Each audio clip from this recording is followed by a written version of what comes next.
So the last time when I was listening to the recording, I realized we got off on a tangent because you were talking about like if an event happens, you kind of interpret it. You may interpret it as like good or bad, but it's not necessarily that. It's just an event because you don't know what's going to be the result of it down the line. Like the example was the buying the boat, right? And then like you bought tickets to where was like Haiti or something, or not Haiti, No, Tahiti. Tahiti. Yeah, but you already bought the tickets and then the boat got sold. Mm-hmm. So instead, which is bad, but then you went to Tahiti anyway, ended up being awesome. It was kind of good, right? And then I was listening to a recording and you were talking about how when you were a kid you got polio. Mm-hmm. So what was, Did you watch that video of Lola? uh, The interview that Anne-Marie made. mm, no, I didn't. No, yeah, I saw the one where she was coughing, where Anne Marie's coughing. And they said to cut short because Hmm. she actually had a cough at that time. Hmm. I think that was in the winter when they went. Anyway, so I have no recollection of these events. It's all hearsay. This happened when I was like less than a year old. Whoa.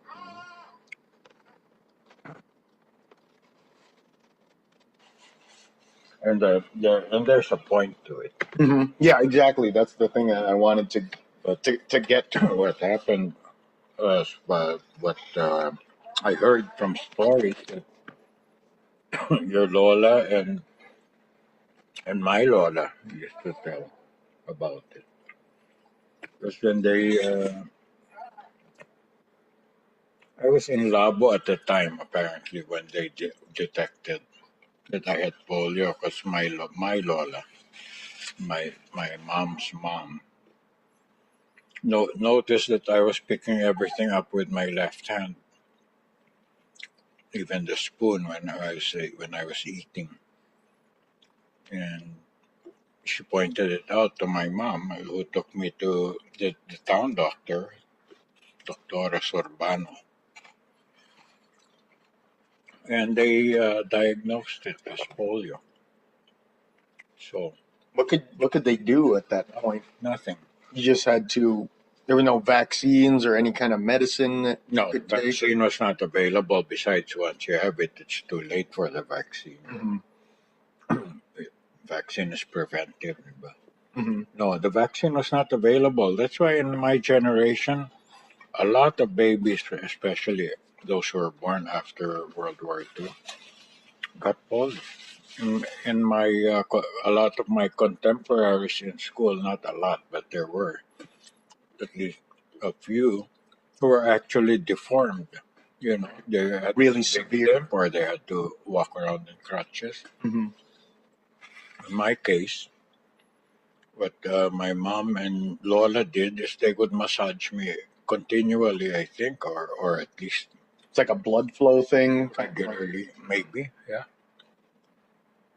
Or maybe, who knows what it was, how I managed to survive without significant damage. But there's damage. Yeah, but not severe. And my mom, after she took me back to Baguio, so apparently this may have gone on for a while, or maybe I was more than a year old. Because apparently I was walking already. Hmm. She said this in the interview, when Anne Marie asked about it. Hmm.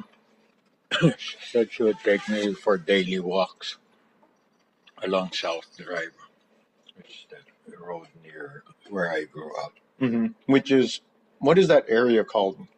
in Baguio. Okay, Mhm. but the road is South South Drive. Drive was the road. Hmm. Our road was military cut off. Then there's this little rotunda, and then South Drive. That's in there were lots of trees, Hmm. Pine trees, pine trees. right? Yeah. Hmm. So where were you born? This is the thing that I was like. It occurs to me. I don't know when Baguio. you were born in Yeah, Baguio. yeah, all of us, Hmm. all of us, and in fact, most of us were born in the same hospital, which Hmm. is the one my dad worked at. Was he the one who delivered you? No, no, So not his no, specialty. he didn't want to.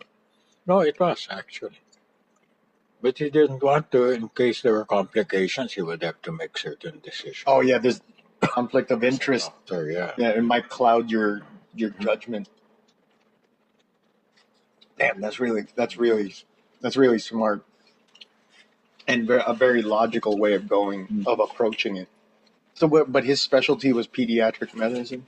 He had no specialty. He was one of those that they don't exist anymore. I think they call them general practitioners. In other words, all around. Hmm. Well-rounded. Did some orthopedics also, although they had a cardiologist and the staff, so we didn't deal much with that. Hmm. But yeah,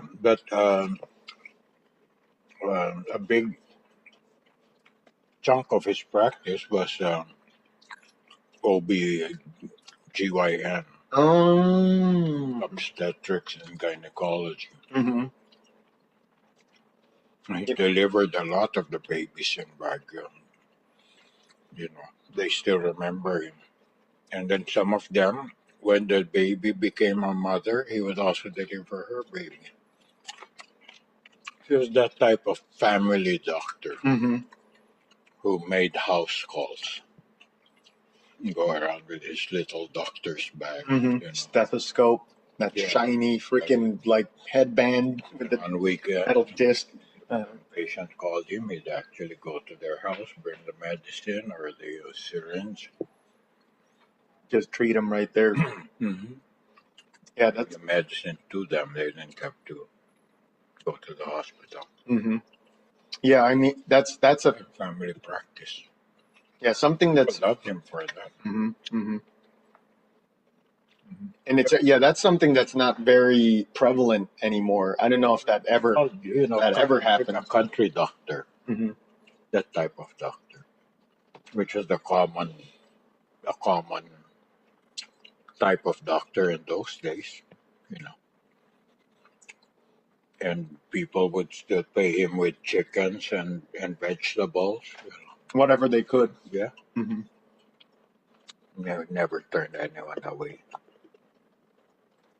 No, in the real olden days, like 1800s and further in the past, it was actually ideal to get treated in your home because your home was usually cleaner than the hospital. The hospital this is in the very distant past was reserved for people who couldn't afford house calls. Hmm.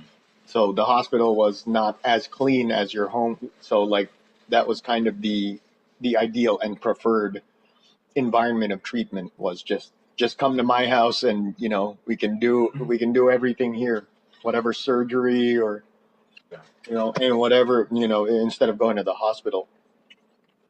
But yeah, nowadays house calls, I don't know if that's Yeah, even legally be allowed anymore. yeah, I don't know. Hmm. I don't know, but I don't hear of doctors doing that anymore. Yeah, I think it's a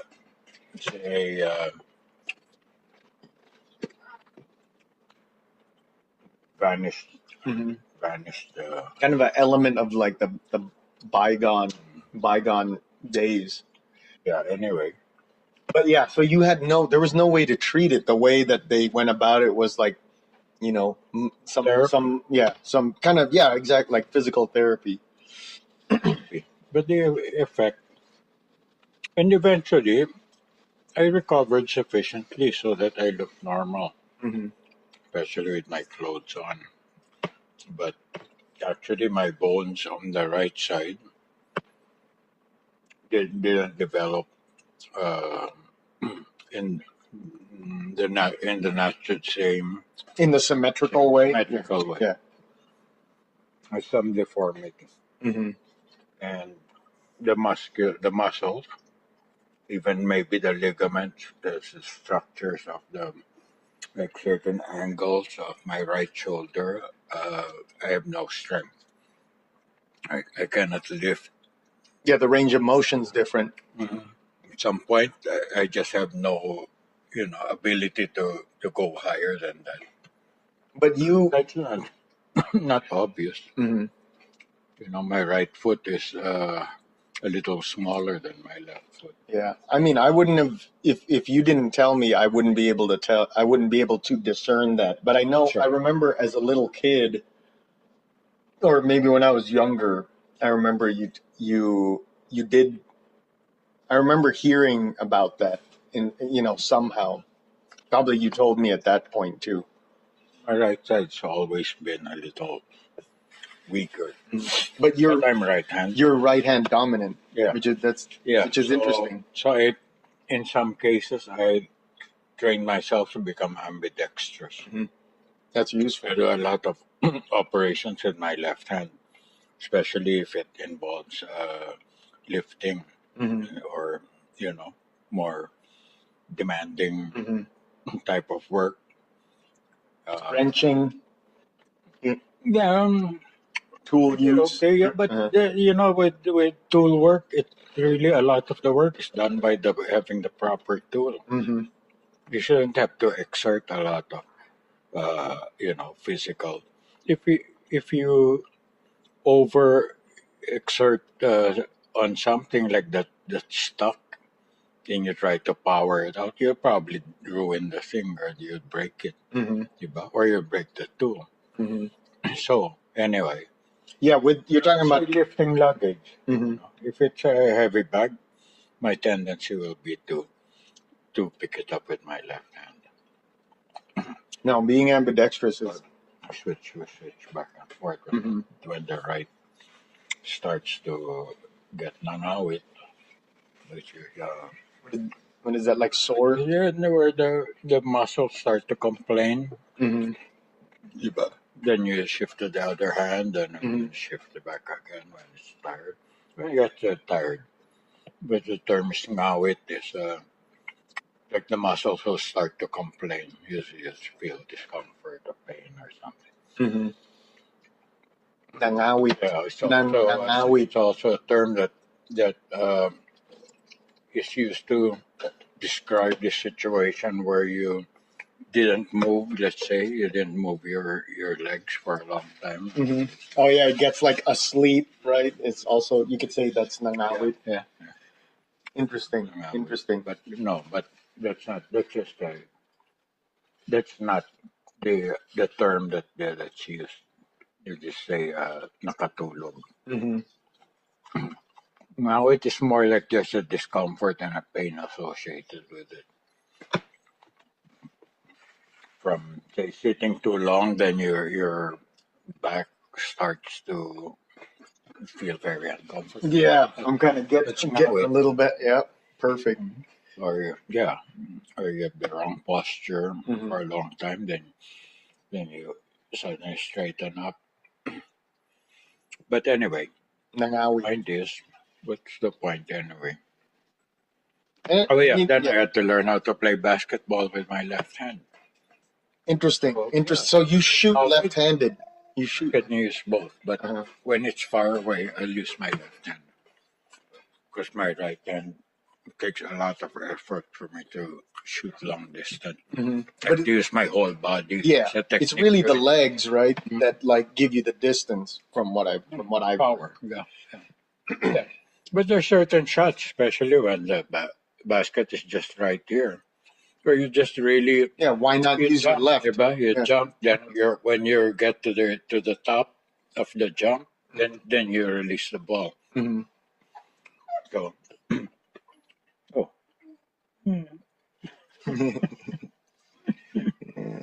Yeah, he's kind of step he's around kind for a of moment. talking a little. Yeah, maybe he wants to make sure we're still here. But yeah, Mm-hmm. so you played basketball too. I know Little you were a bit. fan, but yeah, Oh yeah. just like pickup games. Well, in college, if you remember T-Mob, if you Had a remember it court there. somewhat, we had a Yeah, court in the parking lot. That's basically all. Once I came home from before you were born, Just be out there I came dribbling, home from shooting. school. Uh, Yeah, be out there for half an hour, just shooting the ball. Hell yeah. Mhm. Hey, that's all you need sometimes. Well, yeah, eventually, I got to become pretty good. Hmm. Yeah, it was really a learning experience for me at the same time to Oh, realize that I could actually just by repetitively doing something. hmm. Yeah, Uh, improve yeah, at it. yeah, yeah.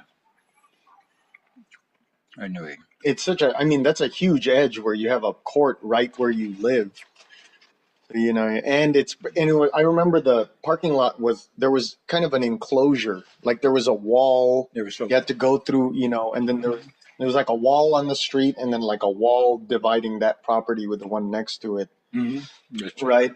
And then I think our apartment was the first one. second. Oh, okay. So you kind of We go were into B. this. We were B.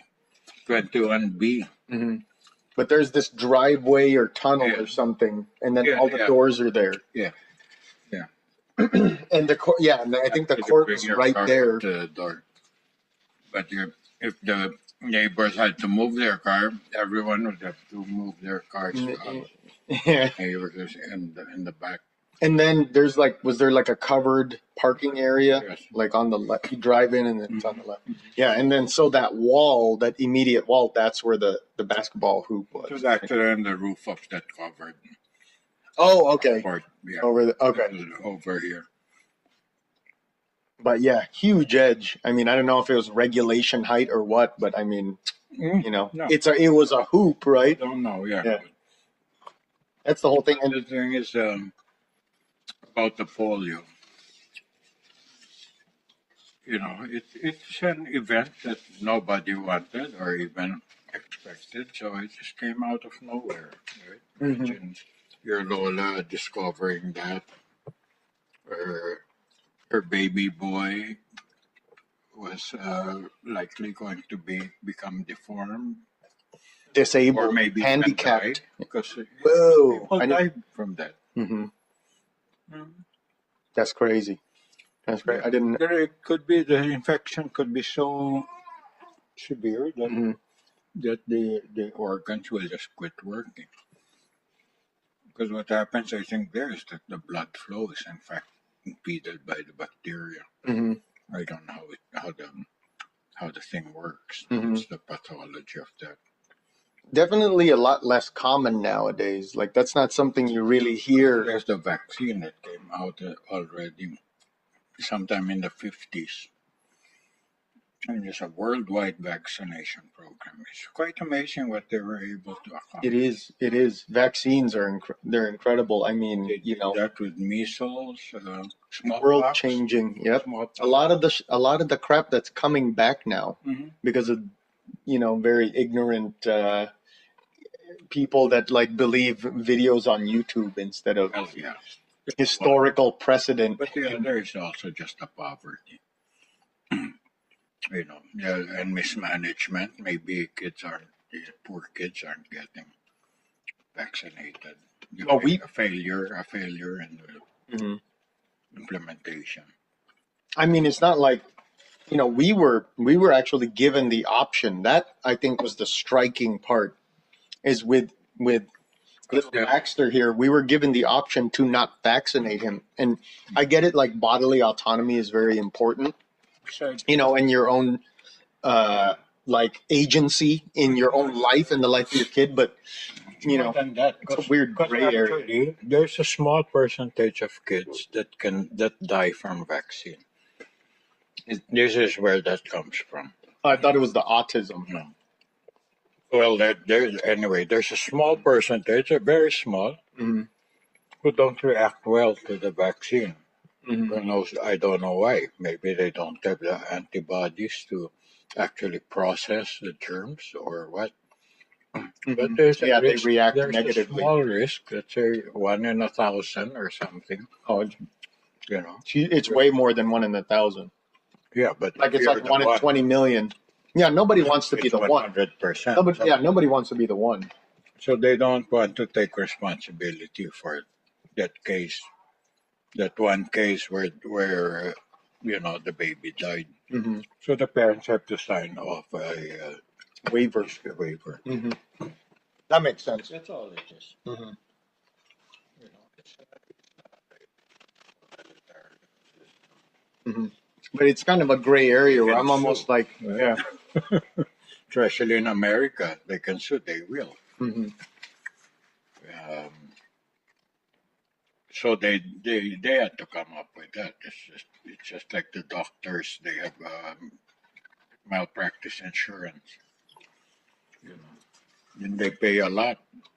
It's insurance companies that are actually getting rich from all this because they pay a lot because of that possibility that 1 in 1,000 of their patients will sue 2 them. million. Yeah, Yeah, try exactly. and then sue them. Yeah, They'll be out of work and stuff, and Mm. plus all the heartache that goes with that. But then, yeah, I hate to boil it down to like just cold statistics. Although, I mean, you kind of look at what are the numbers of the babies that die when they don't get vaccinated, Yeah, higher than when, you know what I mean? that's why they leave it. They give you the parent the Mhm. opportunity No, that makes to make sense. his own study, and of course there are also a lot of ignorant parents who just believe whoever celebrity Hmm. Yeah, the endorsed or celebrities are a big said something. In the Celebrities are a big Philippines, a part. lot of kids are. There's a measles epidemic now. Mhm. Measles. In SoCal, over here, I think just at the Berkeley Bowl Maybe or something maybe like the that. Pinoys just brought it over. Yeah. Yeah, yeah, and a lot. Yeah, but we decided to You know get it what happened vaccinated. there is We're taking a chance with that. they politicized the whole thing because Mhm.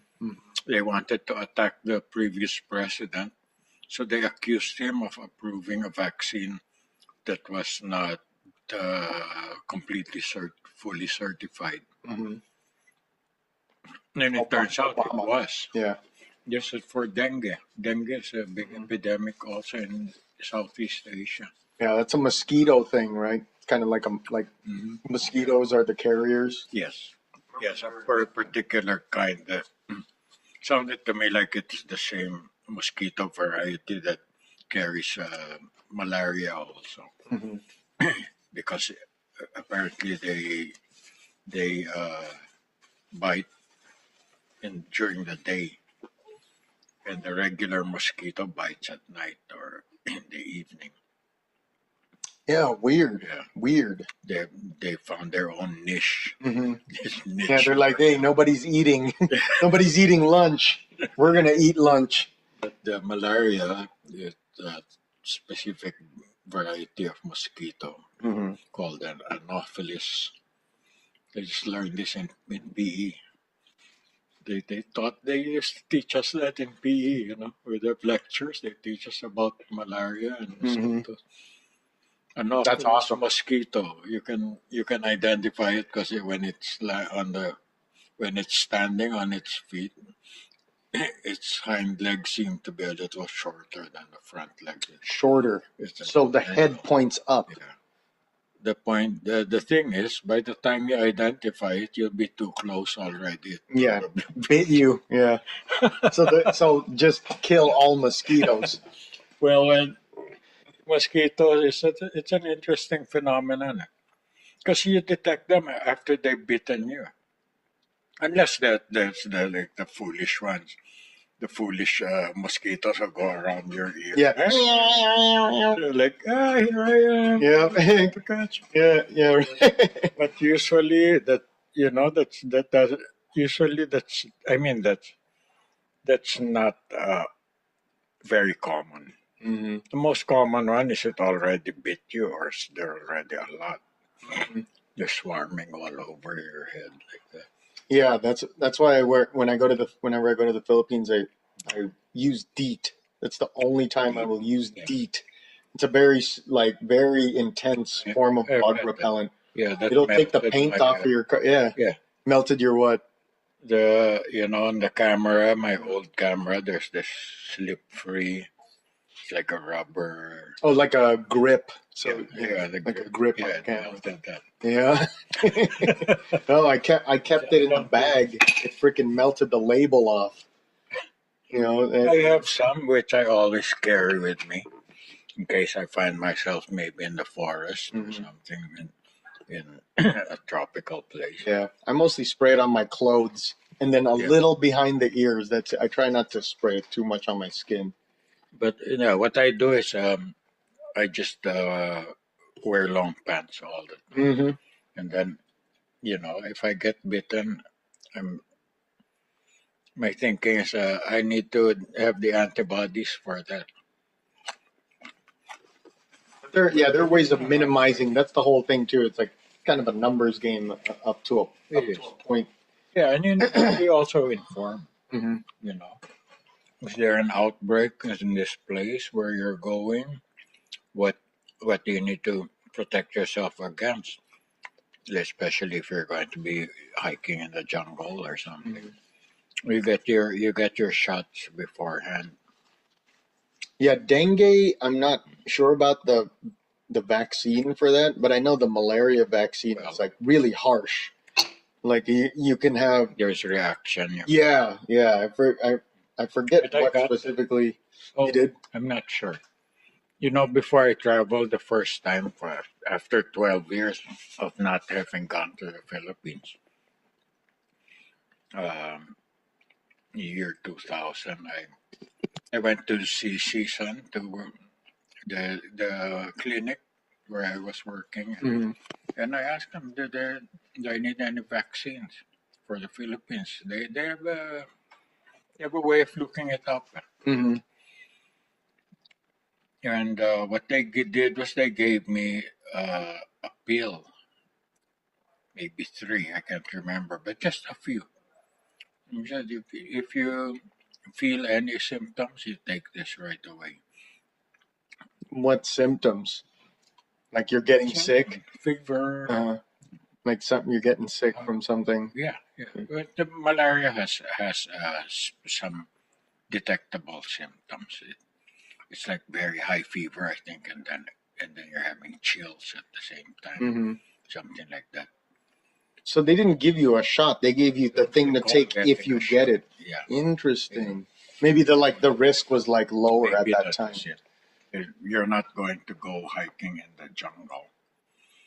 You're going to be mainly in urban areas. Mm-hmm. There are very few reported outbreaks, that sort of thing. Yeah, mosquitoes are. I mean, it's interesting because like I think they're classified as a parasite, right? So I kind of wonder. I mean, if there would be any impact if they went extinct. I know they're like some like tadpoles eat those larvae. Yeah. Actually, eat the mosquito larvae. There might be an impact there, but Well, just my mom was also asking me one time. I said, why did God create flies and this kind of pest? No, cockroaches. We're talking about cockroaches. Yeah. What good are they? They're decomposers. Yeah, that's what I told her.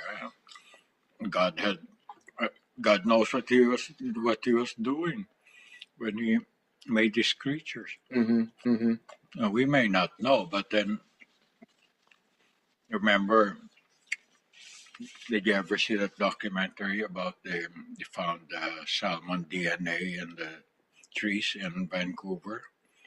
No, I'm gonna put that in the queue. And put that in the queue. So, like, what does that mean? Like, common ancestor or the water? It's a whole ecosystem. Mm-hmm. The salmon, their nature is to go back to where they were born. Mm-hmm. You know that? Yeah, they go from the river to the ocean and back to the river. They're born in the river up. Not just that's why they have these salmon runs. There's salmon fishing season where the open season on them. Mm-hmm. They come back up the river against the current. There are those ones you see jumping up the waterfalls. Yeah, and the bears are like snatching them out of the air and stuff. Yeah. Bears and wolves know this. But they go out there, they're just hanging out on the river, and Swatting them out of the water. Yeah. the wolves will eat the ones that jumped the wrong way, and they got caught, out Oh, like they on the got bank. beached. Yeah, they got beached. Yeah. Yeah, Uh-huh.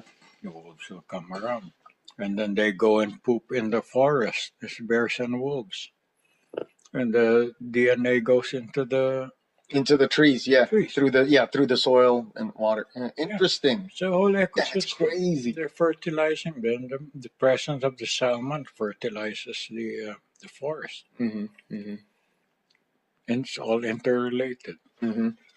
Right? So this is what struck me as, I thought about that. There's so much, but you will see that it's an ecosystem. It's actually one. But if you want to, speak a little bit in an extreme sense, it's actually just one big living being. They're all parts Mm-hmm. of this thing. And yes, of which we are a part. Yeah. Of which So we are many a part. examples. Yeah. And Like the wolves that they restored to Yellowstone. You've heard about this? did they bring some down from Canada, Yeah, right? from But the funny thing I heard, I gotta like verify this, is that Canada sent us like the worst of the worst, like problematic, like criminal level wolves. Like all the wolves are like real, like It's like like Australia. and yeah, just like like the insane, super violent wolves, like that they couldn't control. They freaking sent to us.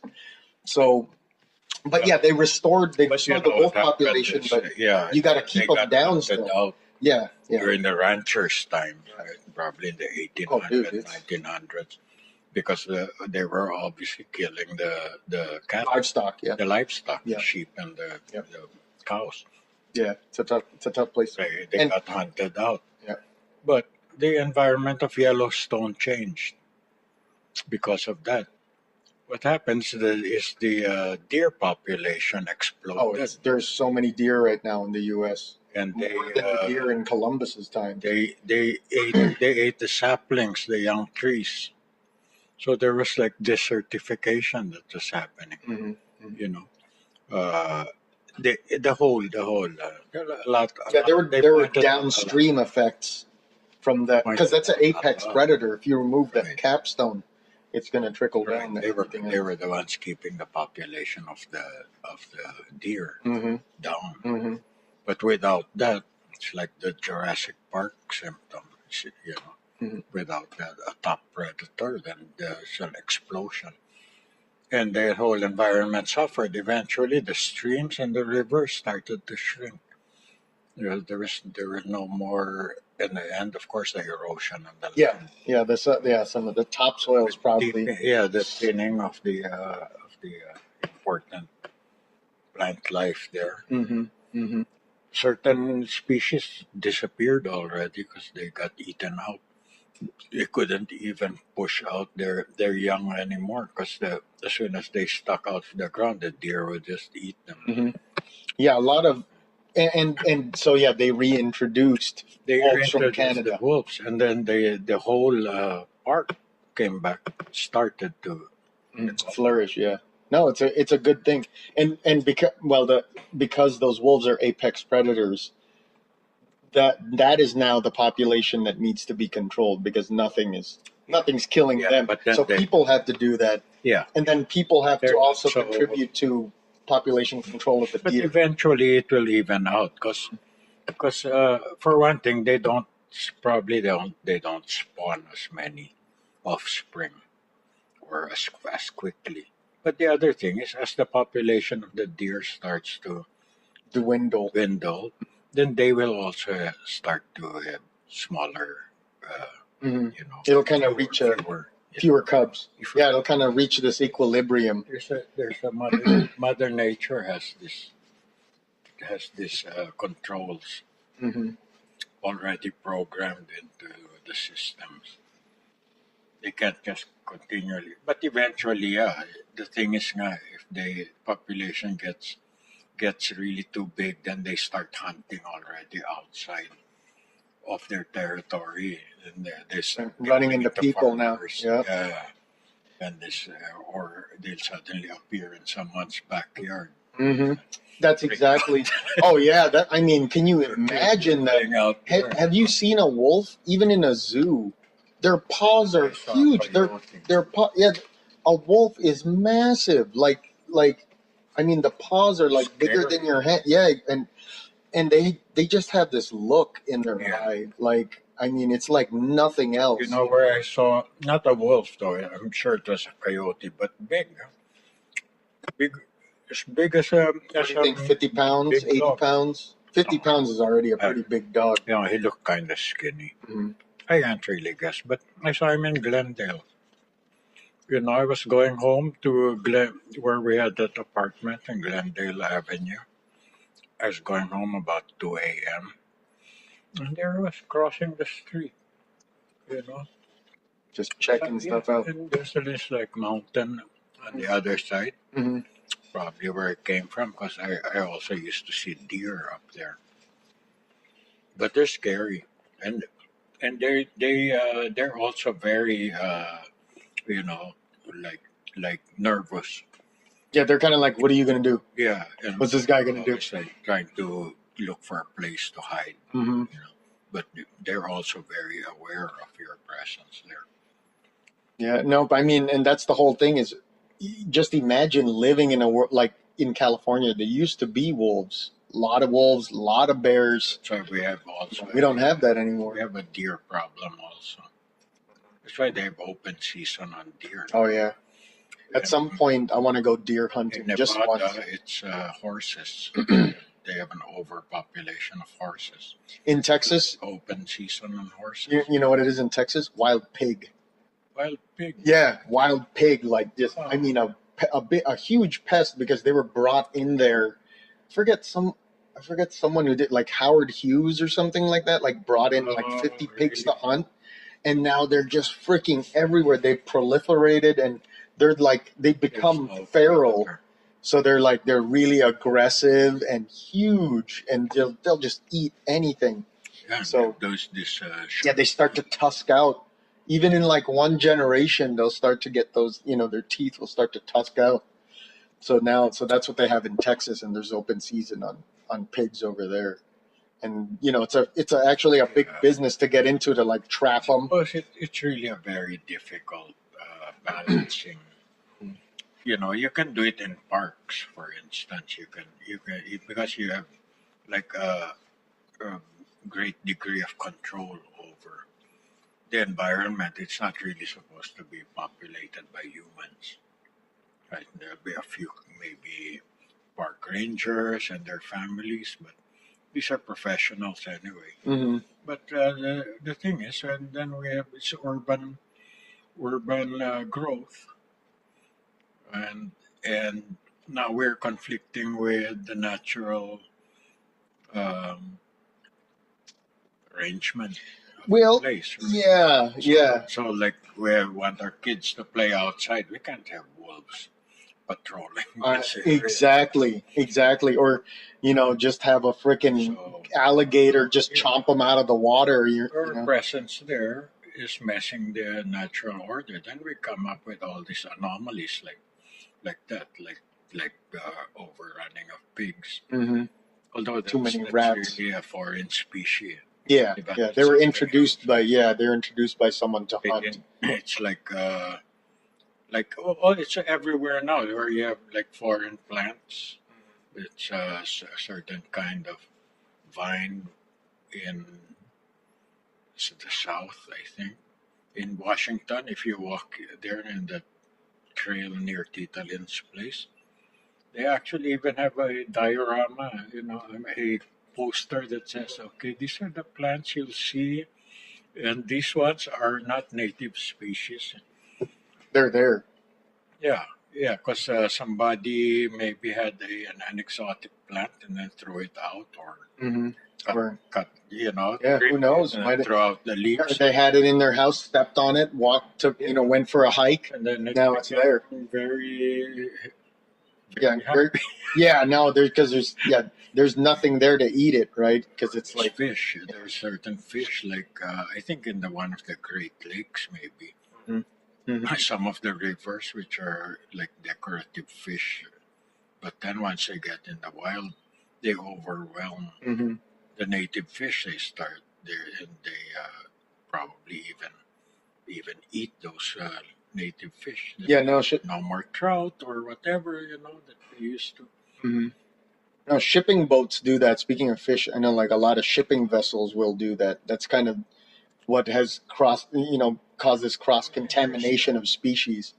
And in fact, when we have to send a rig like to the Philippines or Hawaii, which we've done like in the past, we have to, I mean, meticulously clean every speck of dirt off of the tracks. Like we're there with a fine tooth comb, just cleaning every pebble and rock and just pinch of soil out of the tracks because before you ship it, they're going to inspect it. Yeah. They don't want anything to be coming over and contaminating anything But these from here. things happen anyway. Yeah. Like in Guam, there's a snake problem with snakes. The snakes came over on shipping containers, Mm-hmm. There it is. so they're non-native, and they thrive very well with no natural predators. Mm-hmm. Mm-hmm. That's a problem there. Yeah, and it's tough. Like I mean, in a philosophical sense, Joe Rogan was talking about like how what if humans are the mold that eats the orange.